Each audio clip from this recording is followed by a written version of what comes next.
वाटतंय की निवडणुकीच्या काळात आरोप प्रत्यारोप होत राहतात। दानवेंच्या या वक्तव्याला मी फारसं महत्त्व देत नाही।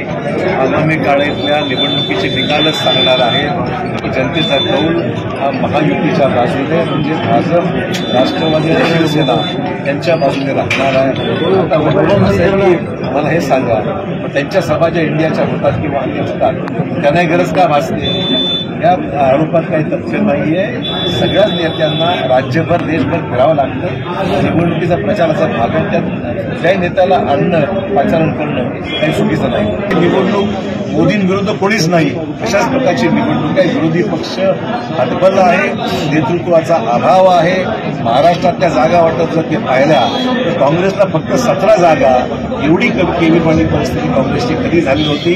पारंपरिक सांगलीची जागा, पारंपरिक भिवंडीची जागा, या सगळ्या जागा चांगल्या जागा सोडून देण्यात आल्या। काँग्रेसची निवड फक्त 17 जागेवर होते। याचा अर्थच असा आहे की नेतृत्व महाराष्ट्राला किती कमकुवत आहे हे स्पष्ट होतं।